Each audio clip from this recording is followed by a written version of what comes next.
Hello everyone, I'm Dinaru. Welcome to the Arcane Gate, as well as... Hey, I'm Charles Walker, FallMuck20. Glad to be here. And today our guest is Blackrock 14. Why don't you introduce yourself, and as well as tell people about your channel? Yeah, for sure. My name's Blackrock, and I do music on Twitch and YouTube and all that other fun stuff. You see behind me, I got some drum sets, so I play drums. I'm trying to figure out some other instruments that I can do, but yeah, that's pretty much all I do. And I'm putting your social links in the chat, as well as if you're watching on YouTube, they'll be down in the description below. Yeah, that has been something in the back of my head, is just getting ready for this. Like, okay, it'll be fine as long as I don't get them talking about music, then I'll be completely lost.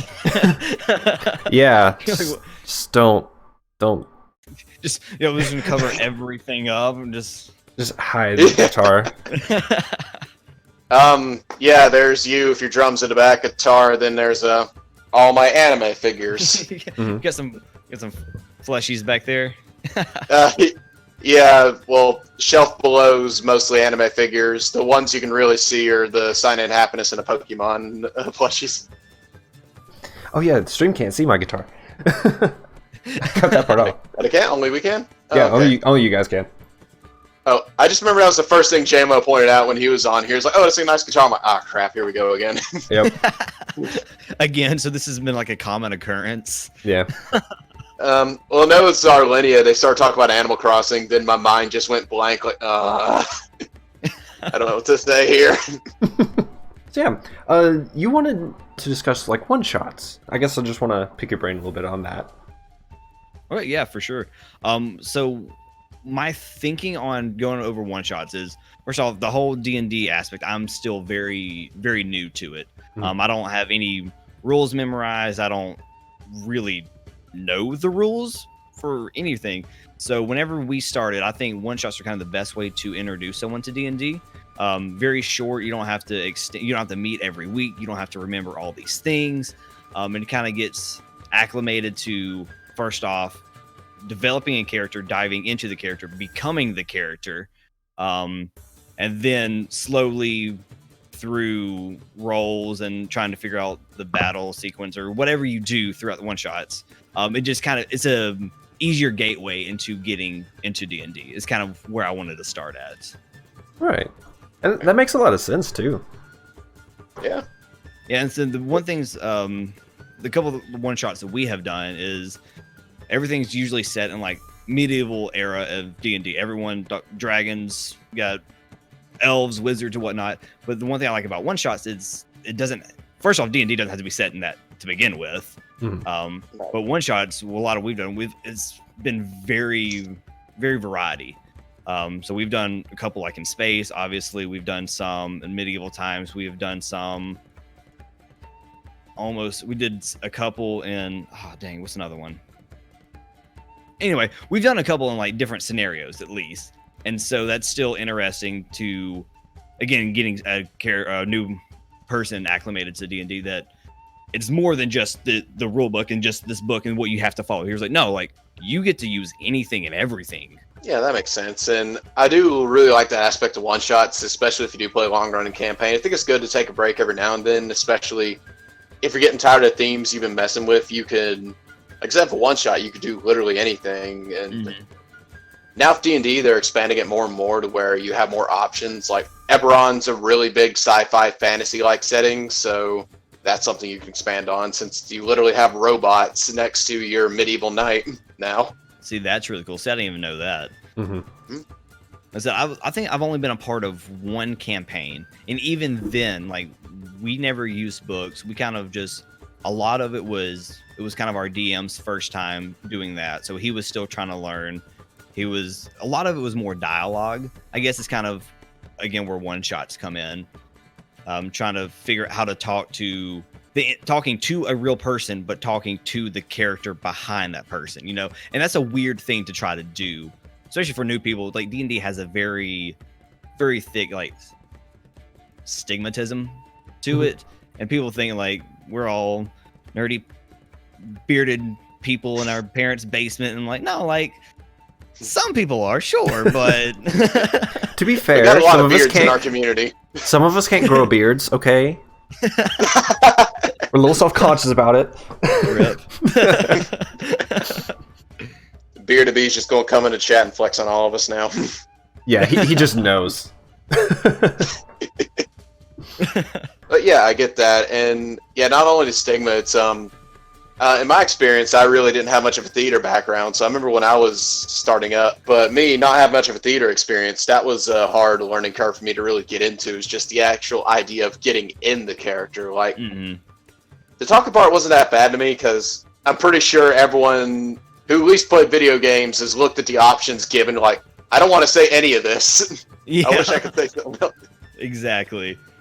So I just try to think of it, it's like, I say like a Mass Effect or a Dragon Age-like game, except I insert my own dialogue here. I like this. It's just, the getting into the character aspect was what I had trouble with.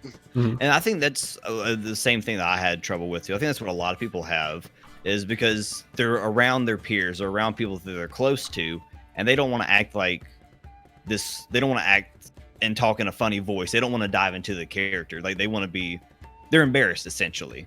And so that's what, with one shots, like I said, I think that's really good to try to ease into it, because when you do a campaign, you're going to be stuck with this one character for a very long time. That's a really good point, and I didn't even think of it that way, because I always started with campaigns. It's hard for someone to like develop the character, because that's some of the most fun in a campaign, is developing a character and like their motives and the things that they say and the things that they do. But if someone's completely uncomfortable, they're going to sit in the background, then it's not going to be fun for them. They're going to be sitting there, and it's going to ruin it for the whole party. And so in order to make a good D&D like campaign fun, is every person involved has to be involved, right? If you got a couple people just sitting there, then they're going to get bored. They're going to be on their phones the whole time, and it just ruins it. Yeah, I can get you there. Mighty Samson also brought up something that sounds a lot of fun.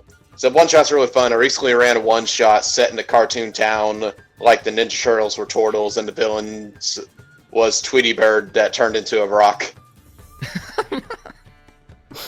And see, with one-shots, you can do like things like that. Yes, you can do that in a campaign, but with one-shots, you almost have the freedom to just make it off the wall. You know, something that doesn't exist in like your current campaign or whatever. And I think too, is being so off the wall, it, again, like I was talking about, for new players, like they have like this barrier, like they don't want to dive into the character, but being so weird, they're like, oh, everyone's kind of into this, and like they find it funny, and then I think that helps tremendously. Definitely, 100%. To me, it's kind of like, it's real contagious, like some of the joy or just how into it some people get into role play. So I feel like you get someone who's really into it in a party, it can encourage people to get real into it real easily. Yes. That's something that helps, because I've had some examples of that where I had one shot I ran where I was actually running it for a bunch of kids ranging from like 8 to 14 and their moms. Basically, a friend of mine that's a mom, like, she did a favor for me. In return, she wanted me to run a D&D game for her son and some of her friends' kids. I was like, yeah, sure, that sounds fun. And yeah, just it was kind of awkward at first, but the kids didn't really know what to do. But then when they found out they could just do anything and just have fun with it, one kid really got into it, and all the other ones just started going crazy with it. See, that's awesome to hear.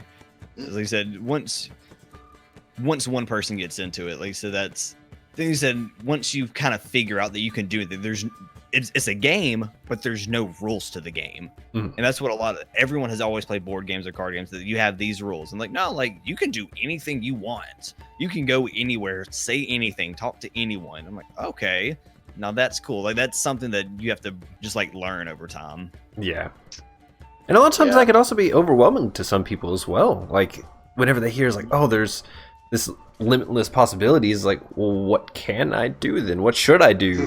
But with a one shot, you can somewhat direct them in an area a lot better than a campaign.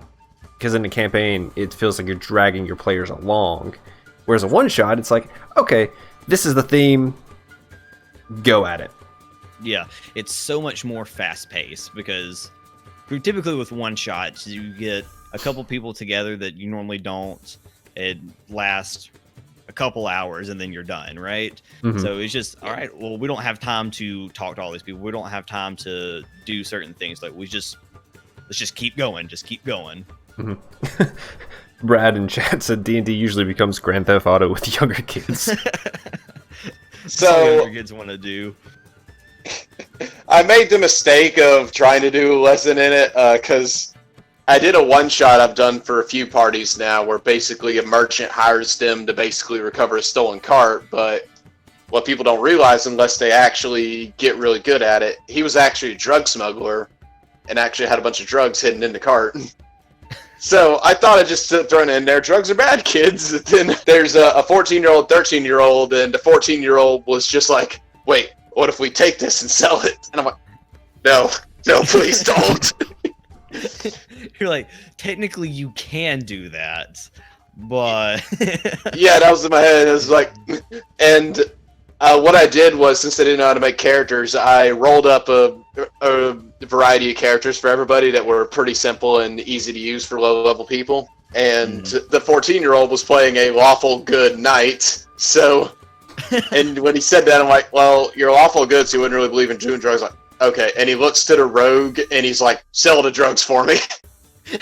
Like, no! That's not how it works! he broke the system. He knew a way to get around it. Oh, Mighty Samson actually brings up a good point. One-shots let players try out weird character builds that they might not play in a long-running campaign, like a Goliath Bard or something. That is true. Yeah. Yeah. Because I know I have a lot of character ideas. I have way too many character ideas versus how many campaigns I play. So I feel like one-shots would be a good way for me to just play a bunch of characters that I feel like would be interesting builds. I do have a question about, actually to you, Charles, is how would you set up a one-shot? Like I mentioned earlier that one-shots are sort of foreign to me. Like I'm more comfortable in building a world, building campaign, story, like overarching story for my players to delve into. However, building just a one-shot, I'm not sure. It's like, oh, is it short enough? Is it long enough? Is it... Yeah. I don't know how to even start a one-shot, to be honest. Yeah, that's a good point. Okay, so yeah, you don't have any advice you give on this, do you, Harrison? Or you curious about my answer as well? Yeah, no, I'm curious about it. I have never DM'd, so I would have no idea where to even begin. Okay, got you. To me, it's kind of like the player thing, except in reverse, as in usually it'll either be a story concept I want to try out or a monster I've never tried out before. Like, looking through the book, I saw like an astral dreadnought, and I'm like, when would I get to send an astral dreadnought at my party? I'm like, one shot! So yeah, I had my party, and I felt like it was a fun way, because I had a bunch of people that never played a level 20 campaign before, so I just let them all level up and see how they do, and it's been me trying out a variety of things on people. Like, I know, Treywick with you, for an example, you played 2 one-shots where Martin Frisk was an NPC. That was me kind of testing out him as an NPC, and also how hags are as a actual big-time villain, since they don't really go too high into CR ratings. I think the highest challenge rating hags is CR 8, so it was me messing around with what would really make a hag strong. Like, what if I took a pure hag, an ice hag, put it in this setting where people are constantly taking cold damage. Since she's in this icy setting, I could throw in some ice-themed minions she may have, whether they be wolves, frost giant, pet dragons, stuff like that. This kind of thing, and it's this ridiculous, outlandish idea that may not work in a long-term campaign, because people are probably in a long-term campaign may sit on it and ask, hey, how did a giant get under the control of a hag? But in a one-shot, it's kind of just shortened for fun. Just, hey, I mean, why not? Yeah, people don't ask questions in one-shots. They just go for it. Yeah. Yeah. Well, obviously there's been that. It's just, I feel like a less chance of it, since people are also knowing they're on a crunch to get this one-shot finished. Yeah. Okay, and that makes a little more sense, too. Like you said, it's literally just trying out more ideas than something that you don't know if it would work in a campaign or whatever. That makes more sense, saying it out loud. So yeah, like almost like you're test running. Yeah, so that was my thought to me, and also testing out some other things. Like, before I actually ran the setting into Tornville, I ran at least like 3 or 4 different one-shots where I was testing out different locations in that setting just to see how I liked it. And actually ran a short campaign, 2 short campaigns actually in it before I actually ran that one. Have you ever had a one-shot ever turn into a campaign? Or have you always just like ended one-shots like immediately? Like, has a one-shot ever gone like so well that you're like, you know what, maybe we could continue this? I've had the opposite happen where someone played a character in a one-shot they liked so much they decided to make him into a long-running campaign. Okay. I feel like that has happened to me, but I'm losing it. I know for my wife's little brother, he wanted to show his friends D&D because he played with me, but I couldn't really bring a whole bunch of teenagers into my normal campaign. That'd just be complete chaos. Yeah. So it's like, hey, I'll run a one-shot for you. And they had so much fun with it. I'm like, hey, I had this idea that we can make it run longer. And we turned it into a short little mini campaign. I think it was 5 sessions total. Okay. Yeah, it was because one of the characters was a cleric, and I just asked, hey, would you like to expand your story a little bit and make it to where everyone goes with you on a pilgrimage to a temple that you're trying to go to?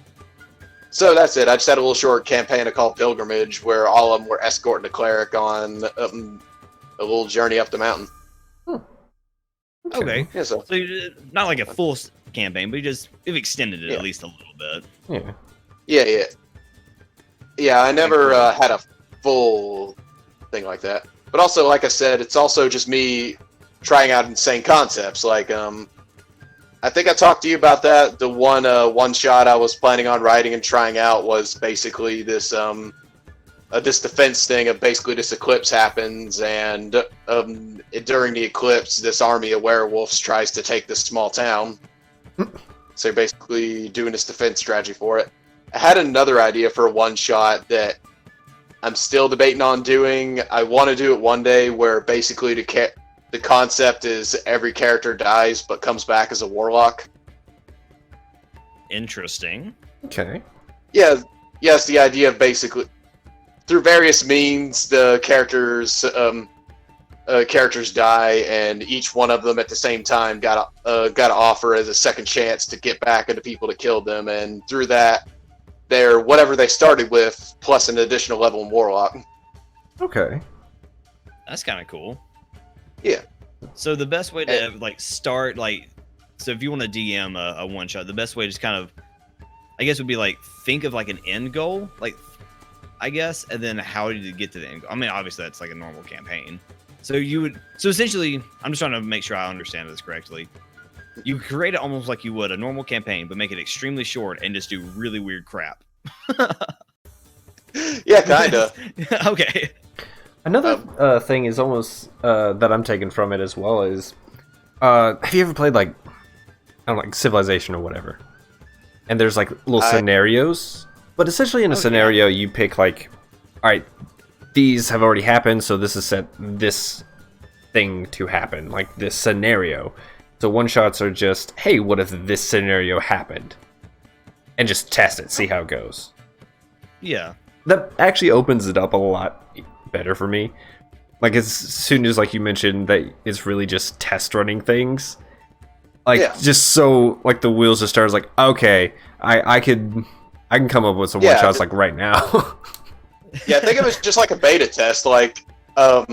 I think Travis Willingham's explanation for it's one of my favorites when he did a one-shot for Critical Role, because they had all these insane random monsters they fought, and someone asked him about it. It's well, how did you come up this campaign? He's I just flipped through the monster manual, I saw something I liked, and I decided to move it into the campaign. That's impressive. I just remembered one that happened. I had 1 week where I was gone for my campaign, and one of my players wanted to DM a one-shot, and what he did was he had a carnival minigame one-shot, where basically all the characters got to use their skills to have a little fun in the game. And that was a lot of fun, and he decided he really liked DMing and wanted to DM a game with that campaign as well. So that campaign split and did another game on another night. And I really liked that idea. And Triwick, remember when you and Garrett were gone for a few weeks, and while that was happening, they were all in another dimension? Yeah, that was another... I took his one-shot idea and made the Grand Pirate games, where everyone just basically had a bunch of carnival mini-games. And so it's kind of like me doing a one-shot, but I just moved all the characters to another setting. I just moved to a whole other plane because I'm like, you know what, everything that happens here will be fine. And I just told everyone going into it, hey, this will be canon until canon, and if any of y'all die in this, I'm probably going to retcon it. But other than that, just have fun with it. Yeah. And that was the thing that always kind of worried me about, like, trying to, like, do a one-shot of an already existing campaign, is because already someone is creating this world, and I didn't want to, like, interrupt it. But making it to where it's like, oh, in a different universe, or just an entirely thing altogether, where it didn't affect anything, like, that's different. Yeah. See, and that makes more sense. See, even this, like I said, even for like new players, like starting off with one shots is fine, but they said like you have the campaign and then you break off to like these other universe. I'm like, okay, wait, hold on, which one are we in? Like, yeah, that's a fair point. I imagine you wouldn't want to go too crazy with it. Yeah, they said obviously, like especially with new players, like you definitely want to stay to one course, and like I said, that's the whole reason why, like I said, talking about one shots mainly for like new players, because like I said, because D&D can literally go anywhere at any time and do anything. And it can get real chaotic real fast. Simply making it like one shots for some new players is a great idea, and I think that's honestly a really good way to get people into D&D, especially like pitching, oh, this is a campaign that we're going to do once a week for 2-3 months to a year. It's like, okay, I'm committing to this now, versus, hey, let's try this one shot. Yeah. Do you like it? And even then, like, even people can't make that commitment. I mean, I'm married and got a kid. Like, I can't meet someone every week. Like, I got jobs and things I got to do. So if I can get together with my buddies once a month and just do a random 2-3 hour shot, then like that's much more doable than every week, you know? Yeah. Because if you go much longer, because you could do a campaign, but if you meet much longer after a week, like people start forgetting certain things, and if someone doesn't take good notes, and then it just gets chaotic at that point. Right. Yeah, good point there. That's another thing with campaigns. If you don't take notes, you will be lost. I learned that real fast, because it was the very beginning of my first campaign. I didn't take many notes. I was still trying to learn stuff, and I was like, wait, someone mentioned something that was like the very first like chapter we did. I was like, wait, you remember that? Like, we were supposed to pay attention? What? Oh yeah, most characters that are introduced have some sort of significance, unless they were just made up right then. And even then, the DM might change their mind and make them significant again. He said, I'm calling you out. We are going to use them. You sound like you're speaking from experience at that point. Yup. Every GM I've played with has done that. It's not just you, Charles. It is a common thing, and because it's a great idea. Oh, you haven't even seen the callbacks I'm going to be making yet. I've already been taking notes in the background of like every character we meet. Is that what you do when you're like uploading the videos? You're just rewatching them, like going frame by frame, like conspiracy theorist. Yes. So that's the thing is, word. Yeah, since the Torn Veil will be a lot more edited now, I'm going through the episodes more thoroughly and hearing everything that you say. I'm just going to come in one day. It's going to be decorated like that scene from Always Sunny where all the mail's just stapled to the wall. There's the red lines in between it. Hey, so, but his name keeps showing up everywhere, and I kept knocking He's got like, like you said, red string and the entire wall. What? And then, of course, the exact opposite, where Mighty Samson says, I once bought a map from a guy that I was convinced was so important. He was not. That's another thing. Every character that you might think is important might be not important at all. They might have just been thrown together. You just never know.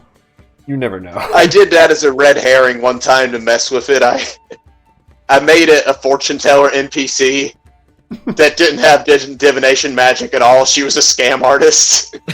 Yes. And as soon as like the party sees fortune teller, like, oh, I gotta know. And I had Dre going because a big part of his character was he was the youngest of a bunch of brothers. Mm-hmm. And she's like, oh, I see you have a big family. He's like, yeah, I do. Oh, there's quite trouble in your family. Yeah, I see. What's happened is your sister's pregnant. And he's like, he only had brothers. And he just walked away. He walked away very disappointed. Invested into this.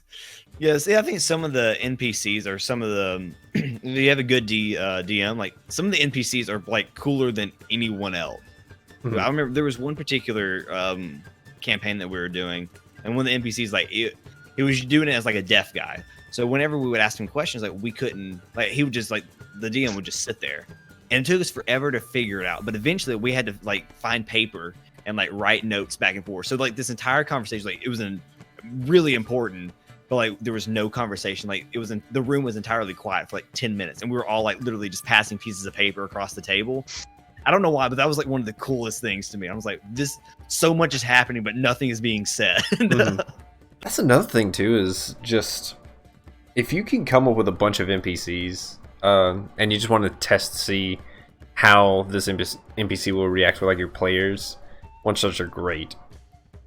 Because I don't know. Yeah. Just coming up with random characters, there's no downside to throwing it into one shot, and you can always throw them in a campaign later. Yeah. To me, like one shots are basically the beta test of D&D. Mm-hmm. Pretty much. Mm-hmm. Oh yeah, especially if you're like new to DMing. I know I am not one to talk, but I believe that your first D&D session should be a one-shot.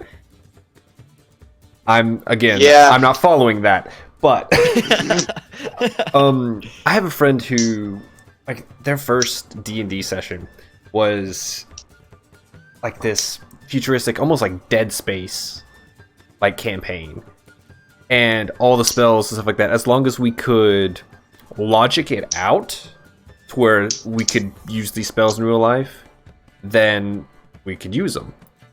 So was that the one Ryan made? Yes. And ever since then, our friend group has been begging him to do another one because it was so fun. That sounds really cool. Mm-hmm. It was a sci-fi horror in a way, and one of the highlights was my character cast Call Lightning, and like I just ripped an electrical panel off and just like zapped this grotesque creature. That's nice. Awesome. Yeah, that's pretty sick. Mm-hmm. Yeah, I mean, one time I played D&D with Ryan, it was pretty cool, so I bet. Mm-hmm. But yeah, so yeah, that's my thought on. Also, like to try out sci-fi settings and all that, I feel like it's really good for. And that's a culture on its own that I wanted to actually talk about when we got to this point. I know there's some people that actually specialize in making like just one-shot games for you to play. Like, you ever heard of like Honey Heist and Crash Pandas, stuff like that? I have not, no. So there's I can't remember his name off the top of my head, but if you look up, I think he did both Honey Heist and Crash Pandas, but he made like it's basically these tabletop games for you just in between a D&D game or your plans get canceled or you just want to try it for a one shot. They're kind of made for that. It's all like one sheet of paper. That's all the rules to it as well. So they're pretty simple, and what I've seen, they're a lot of fun. Critical Role had a few Honey Heist episodes and had one that's Crash Pandas. Like, Honey Heist is this game where you're literally just playing as a bunch of bears trying to get honey. And yeah, I don't know I don't know the rules to that one as well, so I can't really recite that. But Crash Pandas I know a little bit more because I love the idea of Crash Pandas. It's you playing a bunch of raccoons in a racing a one shot. So instead of Trash Pandas, it's Crash Pandas. And That's right, you mentioned that one. Yeah. That's funny. Yeah, and you roll it's a D6 system, and you have 4 stats. You have a word I can't pronounce: ferociousness, rotundness, and something else. Mm-hmm. Like rotundness being your constitution, ferociousness being an attack. Like and there's agility or something like that. But yeah, it's basically just silly. Like all 6 raccoon or how many raccoons are all trying to work together to pilot one car. And how you drive the car is everyone rolls a d6, hides their d6, and reveals it all at once. And whatever the highest number is what y'all do. Like, say a 1 to 2 is an accelerate, a 3 is you turn right, 4 is you turn left, and a 6 is a brake. That is awesome. Yeah, it was so great to watch, just because sometimes it would work where they just all accelerate and do good. Sometimes they had like 3 people roll a 3, so they turned to left literally all the way around. It just seemed like such a fun thing. It is kind of made for you just to have fun with it, because it's a D6, but you add another, and you add your score to it, but you also add another D6 if it relates to your story. So you're supposed to have like the story to like motivate you to why you're racing. Interesting. If you've never seen Critical Role and you just want to, or you enjoy but never seen the one shots, I definitely recommend the Crash Pandas one. It was hilarious. Crash Pandas. All right, I'm making a little note right here. Like, I definitely have to like look at these. Yeah, just how it was done was hilarious. Like, I hope it turned out as good, but just having a lot of people that were actual actors, and the guy who was running it's a comedian. It turned out pretty good. Dude, I love watching Critical Role. I really do. Oh yeah, they're great. Some of their stuff, when I first, or more recently when I started watching them, is when I started like learning more about like the stream setups. And so I actually went online and like looked at their setup. Like, there's like a full production. Mm-hmm. Like, you know, like cameras and like mics, and like they literally have someone over there literally like directing the cameras. I was like, this is insane. Yeah, Critical Role is next level. Yeah, they are. Yeah, they're impressive, especially if we watched the first episode. It was a very basic setup. Like, then once it started getting real popular, they upgraded. Now they have their own studio for it, where they do all their like actual game streams and other live streams they do. Yeah. Yeah, it's an awesome success story to see how far they've come. Yeah, especially for D&D, like to become like that. Mm-hmm. Yeah, I mean, they got their own comic, and also they're getting an animated series soon. It's crazy. Oh wow! See, I haven't seen anything of Critical Role yet. Like, I know that's weird for me to say, being in a D&D channel, but I've never watched Critical Role yet. The most I know is like, I was looking at examples for so like our live stream whenever we're in person. Like, I looked at their tables, like, how are they getting these camera angles and stuff like that.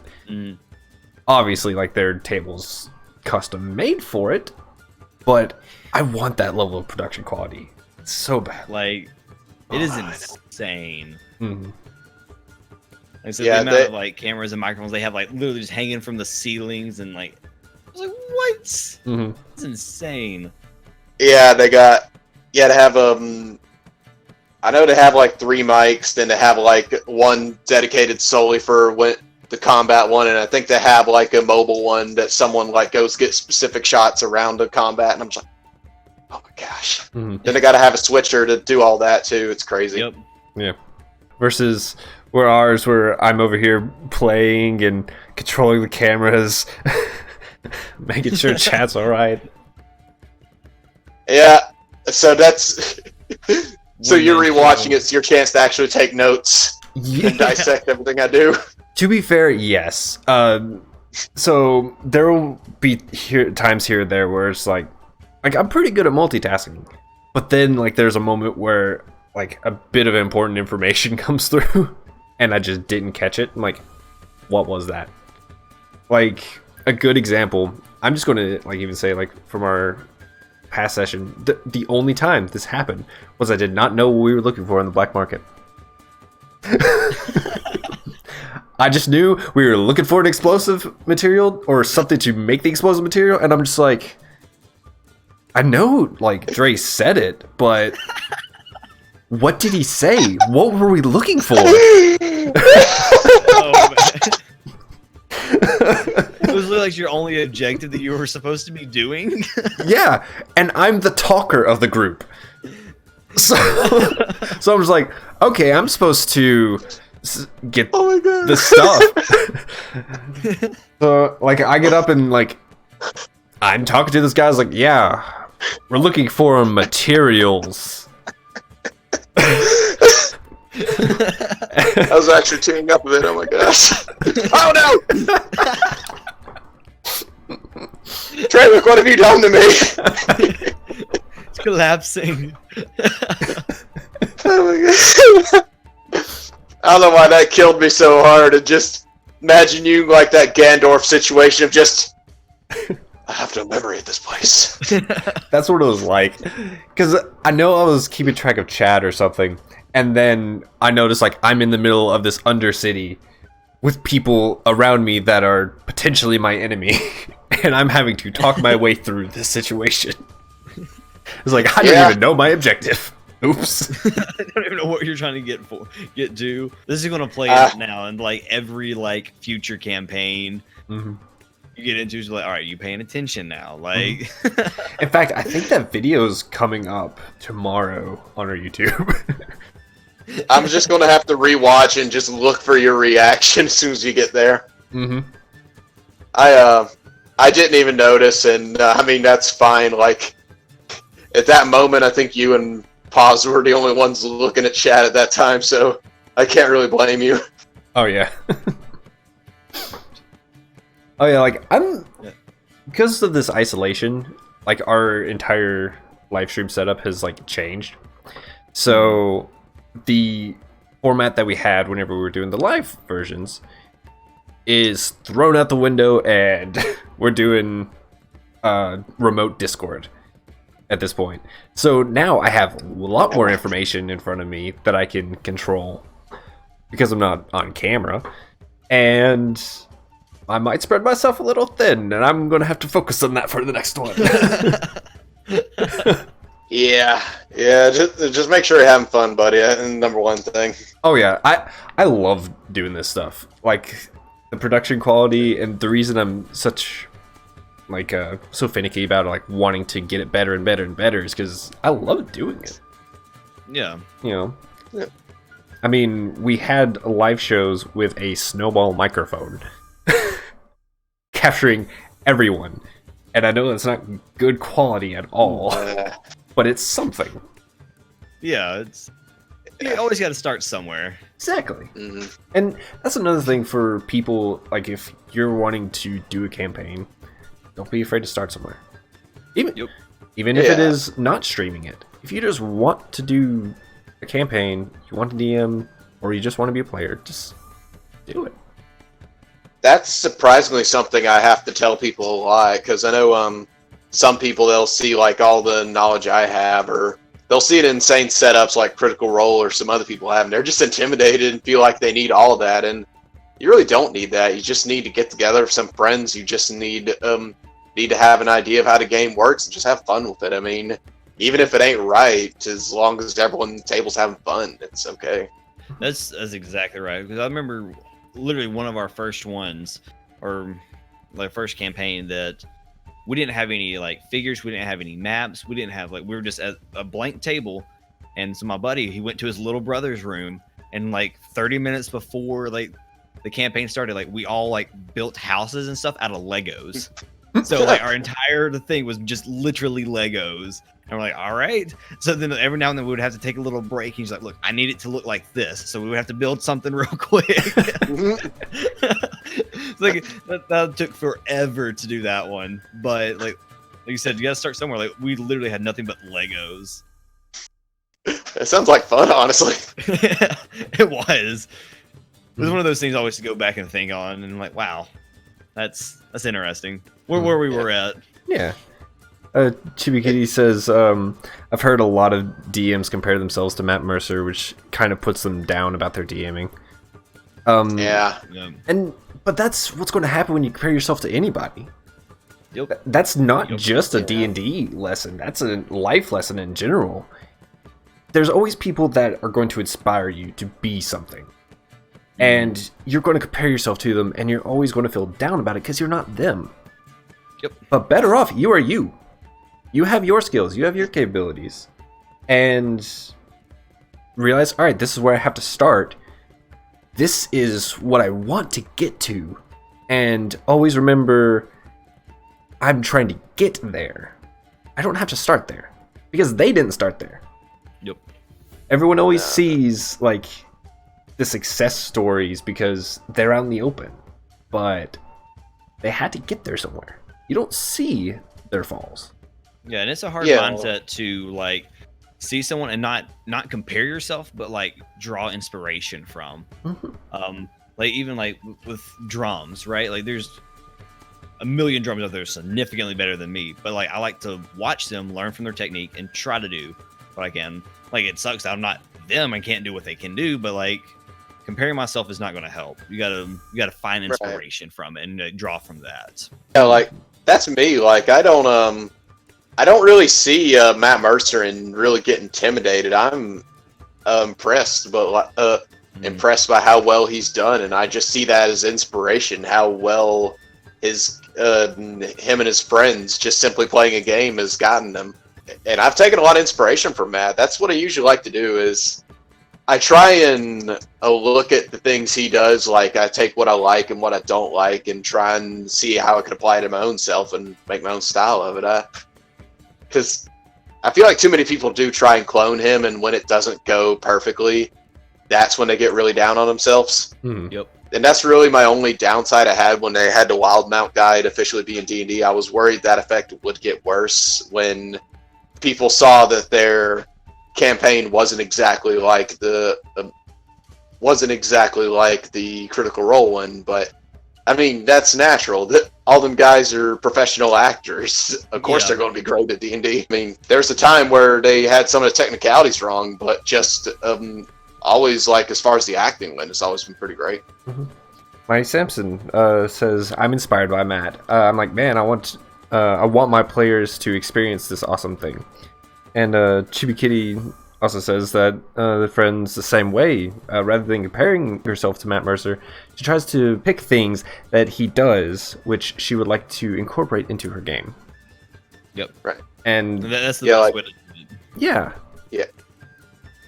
Yeah, for me, one is his creativity, because like I know now they're sponsored by Dwarven Forge and they get these absolutely insane things built for him, but he builds some of his stuff as well. And I know in the old campaigns as well, like he had some really cool things. Like I can't remember what it was in particular, but I remember that happened where Taliesin mentioned in one of the games where he set the mat down and he looked at it and said, "That's why he stole all them toothpicks from the Japanese restaurant."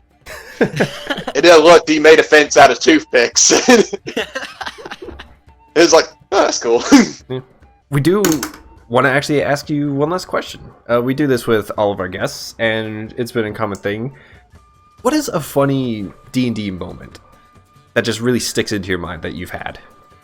Could be Funny D&D moment. Okay, I think one that stands out to me is when we had our group. So like essentially we split up, right? So now the DM is apparently that's a really bad thing to do. Like I didn't know that. So like he like literally had split us up all in these different rooms. And so now we're trying to, it was kind of cool too. So we each had like puzzle pieces that we're trying to solve, but the other people in the rooms had the puzzle pieces for us. Right? Huh. And eventually, I don't remember how all it planned out. It's not like I said, this isn't really a funny moment, but it's one of the coolest by far. So that we then had to figure out we had to do something that triggered something in a different room, which then triggered that for a different person's room. But we all couldn't talk to each other. We didn't know what was happening in each one. So this is, again, not a funny, but that's one of the best experiences I've ever had playing D&D. Yeah. Again, it sounds like the like DM has real creative puzzles. Yeah. Yes, he's a big puzzle dude. He really likes puzzles and really likes dialogue. There's not too much combat, but dialogue and puzzles, he's all for. You know, that might be a topic for another day, is how to make good puzzles in D&D. I need that. I consider puzzles one of my weaker sides in D&D. Puzzles, if you do them right, that was the moment that you picked. It stood out in your mind. Yeah, a good puzzle. It is some of the most fun. It's insane. And then I didn't realize it's a major thing to split up the party too. I didn't realize that until that moment. He's like, yeah, y'all aren't together in the game, so therefore y'all can't be together IRL. I was like, this is crazy. I try and make some that I'm not trying to rip directly out of a Zelda game, since that's most of my puzzle experience. To be fair, push this brick to the right. You got yeah. If you look at video games in general, you realize that a lot of video games have taken from the Zelda formula. Yeah. Mm-hmm. The reason I'm decent at video games is because I use Zelda logic. That is a tip for any video game. If you put Zelda logic, then you will most likely figure out the puzzle. That's what my wife was playing Animal Crossing. Side note, but there was this random rock on top of a hill. I was like, if video games have taught you anything, that rock is important. That rock has some significance. Move it over and a Kokiri seed comes up. Yeah, exactly. That's what I told you. Before we go, why don't you introduce your channel again? Yeah, for sure. Again, my name is Blackrock. I do music on Twitch. On the stream, I kind of go by 4 letters as RPOE. It stands for the Relentless Pursuit of Excellence. It's kind of something that we strive for. I kind of adopted to my personal life and just kind of spreading it. And then all my socials are going to be Blackrock14. Some of them might have an underscore, some of them might not. I don't remember which ones do and which ones don't. But yeah, again, I play the drums majority of the time, and sometimes we hang out and play some games. But yeah, that's me. Awesome. Yeah, definitely everybody check him out. I linked his Twitch as well as his socials in the chat, as well as if you're watching this on YouTube, it'll be in the description down below. Thanks for coming here, buddy. Yeah, man. Thank you guys so much for having me on. Oh, yeah, that's great. Bye, everyone. Bye.